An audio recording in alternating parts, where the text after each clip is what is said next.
On tonight's summary of the Israel-Hamas War, day 148. 9 days to Ramadan, Egypt stated today that hostage negotiations are due to resume in Cairo tomorrow. Israel denied this and Hamas made no comment. Al-Qassam brigades reported today targeting IDF tanks in the Zeitoun areas, the northern parts of the Gaza Strip, as a building was detonated in Khan Yunis with IDF soldiers held up inside. The United States joined the aid paradropping missions in the Gaza Strip, launching its first missions today.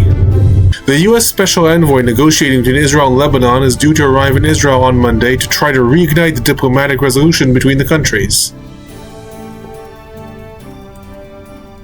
Hello everyone, I am Alon Burstein, visiting assistant professor in the Department of Political Science and Israel Institute Fellow at the University of California, Irvine, here bringing you the summary of the last 24 hours of the Israel-Hamas War.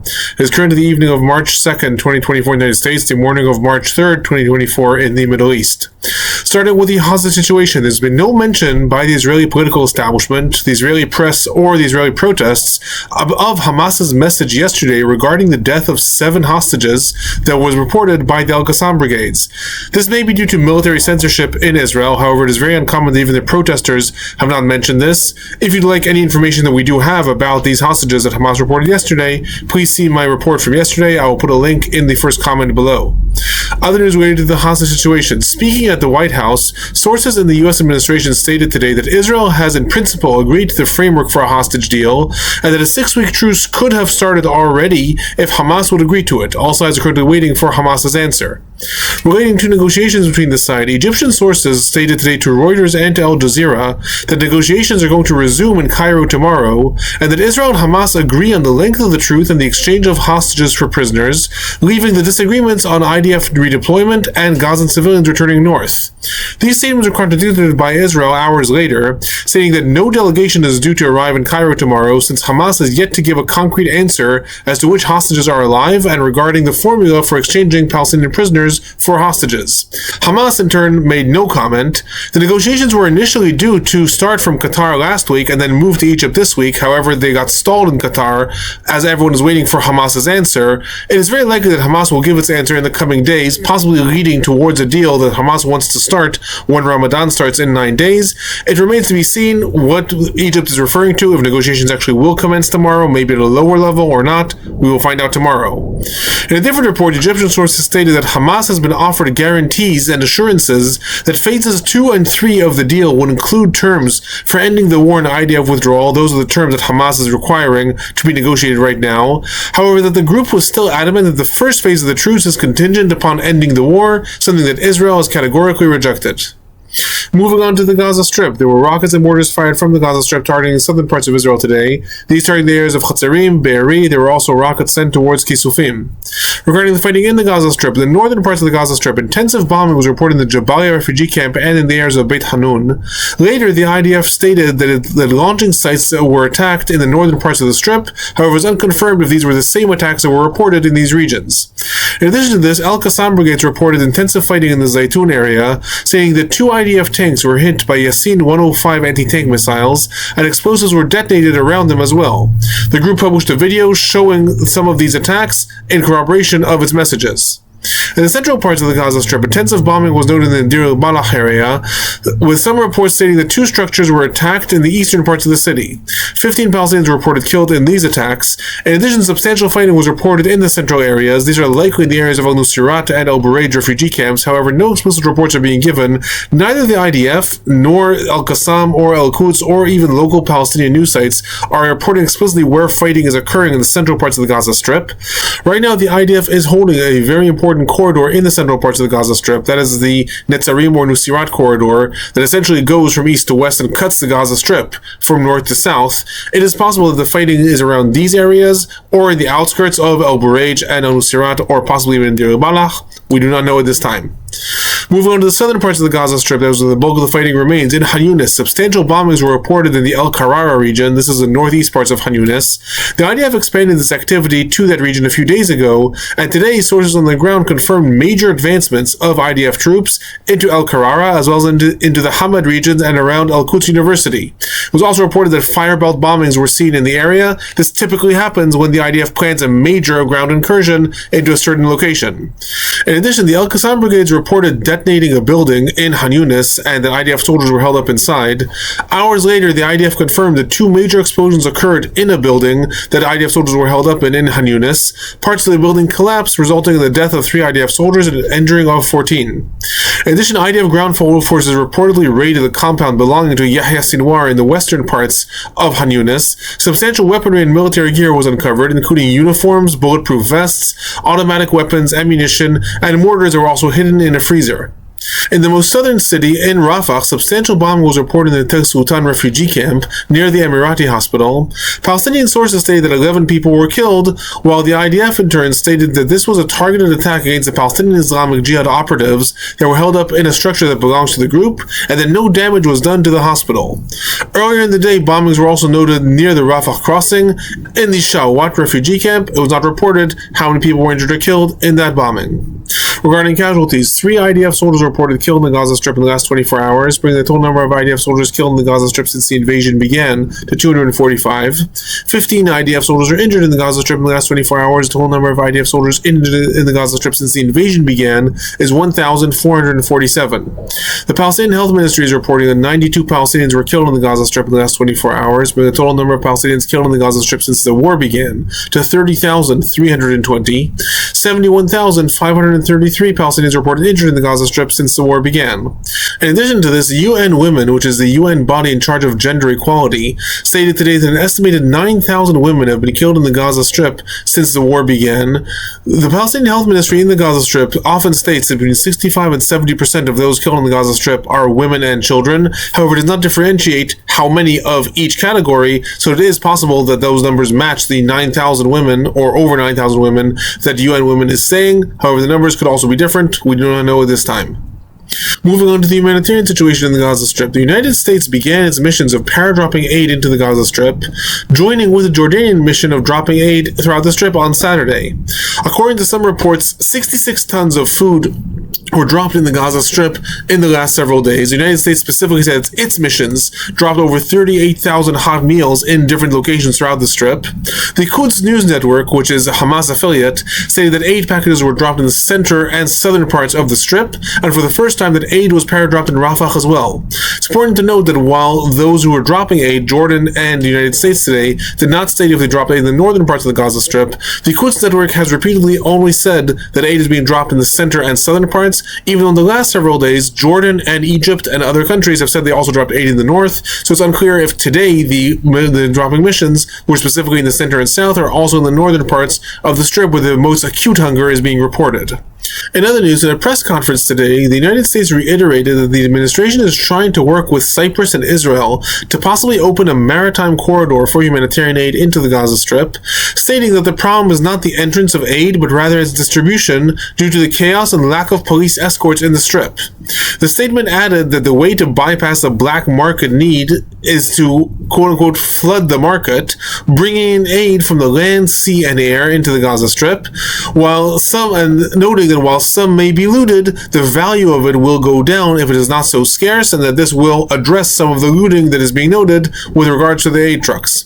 There were no reports made regarding how many aid trucks entered the Gaza Strip in the last 24 hours. These reports have been very scarce ever since the breakdown of aid distribution in the Gaza Strip, due also to protests in Israel, and in turn to the breakdown of Palestinian police in Rafah. I've been talking about this in the last several videos as the police has disintegrated as a result of both internal pressures and IDF assassinations.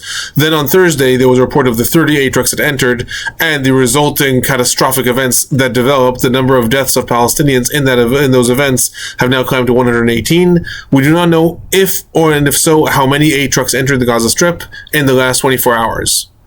Moving on to the West Bank, there was a Palestinian attack that occurred in the Daharia area. This is the southern parts of Hebron. Reportedly, a Jewish Israeli man entered the town with 2 Israeli Bedouin friends, according to reports, in order to see a doctor. A local Palestinian identified him as Israeli and stabbed him, severely injuring him. The man was rescued by his friends, who got control of the attacker, who was arrested as well. The circumstances of this are still being investigated. In other news, there was a settler attack that was reported in the Barka village in the areas near Ramallah. Sources stated that dozens of settlers stormed the area, throwing stones and damaging cars, and also possibly looting homes. However, there's very little information at this moment, since this attack only was reported in the last hour or two. Regarding IDF activity in the last 24 hours, substantial IDF activity was reported in the areas of Jericho, Hebron, Bethlehem, Jenin, and East Jerusalem. Confrontations erupted in some of these areas, resulting in several injuries. In addition to these injuries, the Palestinian Health Ministry in the West Bank reported that a 13-year-old Palestinian, Muhammad Zid, was killed by the IDF in an area near Gilazon refugee camp near Ramallah. In a different report, it was also stated that a 16-year-old Palestinian, Muhammad Dadik, was also killed in the Naamah village, also in the areas near Ramallah. A total of 10 Palestinians were reported arrested in the West Bank in the last 24 hours. Moving on to the northern parts of Israel, southern parts of Lebanon. After the escalations that occurred in the last week and a half between the sides, today was relative calm between the sides. While Hezbollah claimed 5 border incidents and some launches from its territory into Israel, there were no reports actually of rockets or mortars that were fired into Israel. The border incidents usually relate to different attacks against IDF outposts. However, these are commonly not reported beyond quote-unquote border incidents. Unclear at this time. In addition, regarding IDF activity, attacks from the IDF targeted 2 Hezbollah structures in the Alavona region and another in Ramia. Earlier attacks were also noted in the Bleda village as well. Al-Miyan reported the IDF attacks in Al-Mash'ab and Adaharia, however, it was not reported what the extent of these attacks was. In addition, the IDF reported carrying out an assassination of 3 operatives of the Imam Hussein division. This is a pro-Iranian militia fighting alongside Hezbollah in southern Lebanon. Their car was reportedly hit by 3 missiles that were launched by drones near the area of Tzor. This is deeper in Lebanon than the IDF usually attacks. And the 3 were killed on the spot. Earlier reports stated that one of the people killed is a weapons engineer that was working with Hezbollah. However, there were no reports made about their actual identity.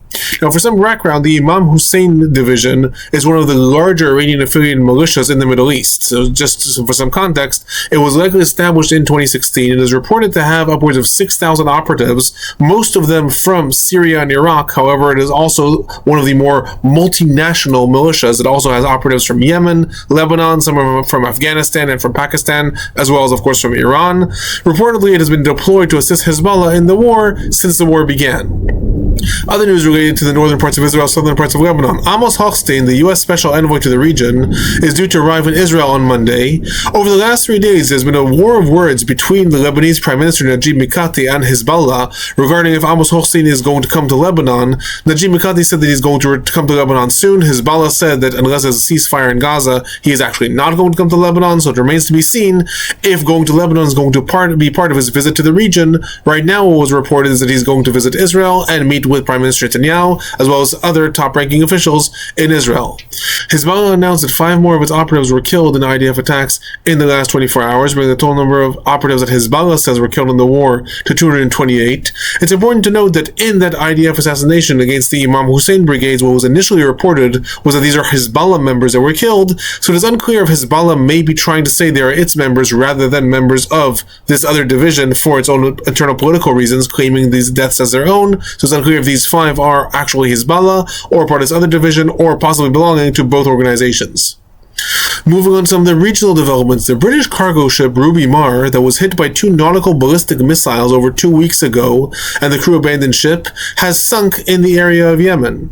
This is the first ship that actually was sunk as a result of Houthi attacks. The ship was reportedly carrying 41,000 tons of fertilizer, and it was already reported a few days ago that a 29-kilometer-long stain has been seen around the ship in the areas of the Red Sea. Severe concerns have been raised regarding an ecological disaster that may result from the sinking of the ship. All this was reported by the Yemenese government that is actually opposed to the Houthis. It remains to be seen what is the actual ecological result of this attack. However, this is the first Houthi quote-unquote achievement in actually sinking a ship in all their attacks.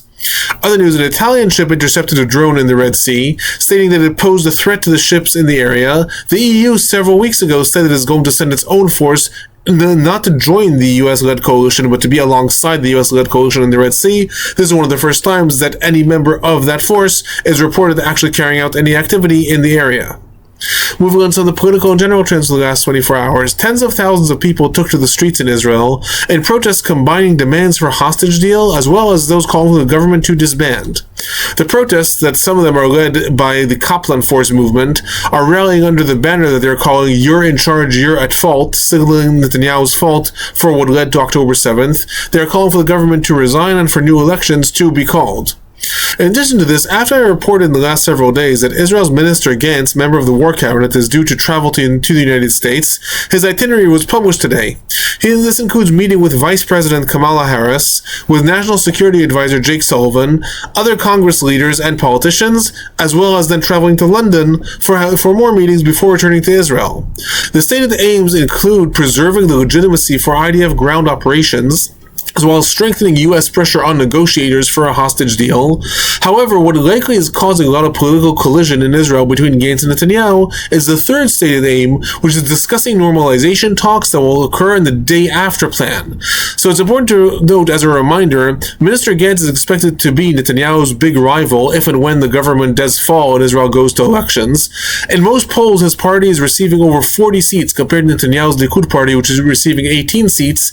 It was also noted today that Gantz is traveling at the expense of his party, not of the government. I reported in the last several days that Netanyahu has been making a lot of criticism about the Strip, making public statements saying there's only one prime minister to Israel, not two. In addition to this, concluding the extended cabinet meeting today, Netanyahu again stated that if the government does fall, this will be tantamount to Hamas's victory in the war. Other political news: the EU's diplomatic service called for an international independent investigation into the circumstances of the aid trucks incident on Thursday, stating that many of those who were killed and injured died from IDF fire. It also stated that the incident resulted from limitations of the IDF imposed in the area, as well as radical violent actors in the region.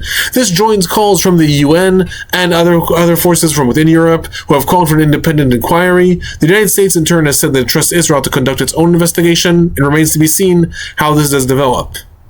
Regarding speculations of the future of the Gaza Strip, the summit meeting of Palestinian factions concluded in Russia yesterday with some very interesting statements. Again, please see yesterday's video in order to actually learn about this.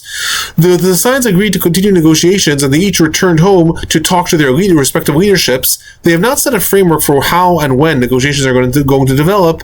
However, it is very likely that this is going to be contingent upon the truce and hostage exchange. If and when such a truce does develop, it is very likely that what's going to happen is the United States is going to mount a lot of pressure on the Palestinian Authority to try to actually come up with this unity government in order to then say that the Palestinian Authority is carrying out the reforms that the U.S. is demanding, which in turn will allow the United States to apply pressure on Israel to extend the truce, possibly accept a ceasefire, allow the Palestinian Authority to return to the Gaza Strip. It remains to be seen. Everything hinges on if and when there will be a hostage deal, and since the time frame seems to be if it happens before Ramadan or not, we're looking at the next 9 days. If you enjoyed these summaries, please do remember to give them a like, subscribe if you want to know when summaries come out. Also, turn on notifications. If you have questions or comments, please leave them in the comment section below. That is my report for the last 24 hours. I'll be back tomorrow.